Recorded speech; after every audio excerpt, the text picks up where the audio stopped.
ফজরের পরে সালাম ফিরিয়ে কারো সাথে কথা না বলে এই দোয়াটি মাত্র 100 বার পড়বেন, পুরা দুনিয়ার সমস্ত সম্পদ আপনার পায়ের নিচে চলে আসবে ইনশাআল্লাহ। আপনি মাটি ধরবেন, সেটা স্বর্ণ হয়ে যাবে। আপনি বিজনেসে হাত দিবেন, বিজনেস বড় হয়ে যাবে। আপনি যে চাকরি করতে যাবেন সেখানে আপনার প্রমোশন হবে ইনশাআল্লাহ। আমি কথা দিচ্ছি, এটা একটা পরীক্ষিত আমল। অনেক বড় বড় আলেমরা, মুহাদ্দিস, মুফাসসিরগণ এই আমল করে নিজেরা উপকৃত হয়েছেন। এটা পরীক্ষিত একটা আমল। বিশ্বনবী বলছেন, যে ব্যক্তি ফজরের নামাজ পড়ে এবং জামাতের সাথে পড়ে তার রিজিকের কখনো অভাব হবে না। ফজরের নামাজের পরে সম্পদকে তাকসিম করা হয়, রিজিককে তাকসিম করা হয়। ওই সময় যারা ঘুমিয়ে থাকে এরা কখনো সম্পদের মালিক হতে পারে না। এটা খুব আপনাদেরকে খেয়াল রাখতে হবে। ফজরের নামাজ পড়বেন সুন্দর করে, জামাতের সাথে পড়বেন, জানামাজের মধ্যে বসে থাকবেন, সালাম ফিরিয়ে কারোর সাথে কথা বলবেন না। 100 বার পড়বেন সুবহানাল্লাহি ওয়া বিহামদিহি, সুবহানাল্লাহিল আযীম ওয়া বিহামদিহি। এটা 100 বার পড়বেন। এটার সাথে অনেক আলেমরা সাথে আস্তাগফিরুল্লাহ অ্যাড করেছেন, সুবহানাল্লাহি ওয়া বিহামদিহি, সুবহানাল্লাহিল আযীম ওয়া বিহামদিহি, আস্তাগফিরুল্লাহ। এইভাবে 100 বার পড়বেন। আপনি মাত্র 1 মাস আমল করে দেখেন,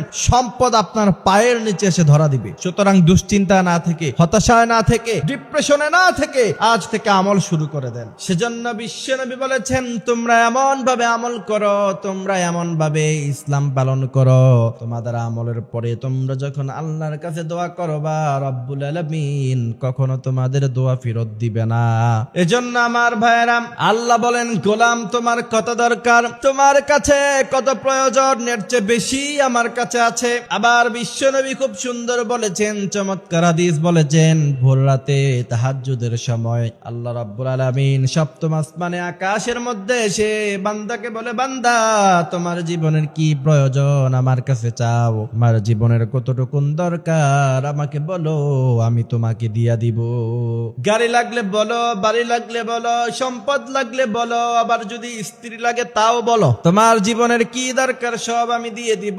আর ওই ভোর রাতে আল্লাহ যখন বান্দাকে ডাকে তখন আমরা নাক ডেকে ঘুমাই। এজন্য আমাদের জীবনের হতাশার কোনো শেষ নাই, ডিপ্রেশনের কোনো শেষ নাই। সেজন্য আল্লাহ বলেন, ওয়া মাইয়াত্তাকিল্লাহা ইয়াজআল লাহু মাখরাজা, যে তাকওয়া অবলম্বন করে তারে আমি আল্লাহ এত বেশি সম্পদ দিব। ইয়ারযুকুহু মিন হাইসু লা ইহতাসিব, মানে বেহিসাব, তার কোনো হিসাব নাই, তার কোনো নিকাশ নাই। এত বেহিসাব সম্পদের মালিক আল্লাহ বানায়া দিবে। আল্লাহ যেন আমাদের দোয়াগুলি কবুল করে নেন। রব্বানা তাকাব্বাল দুআআনা ইন্নাকা আনতাস সামিউল আলিম। হে রব, আপনি আমাদের দোয়াগুলি কবুল করে নেন।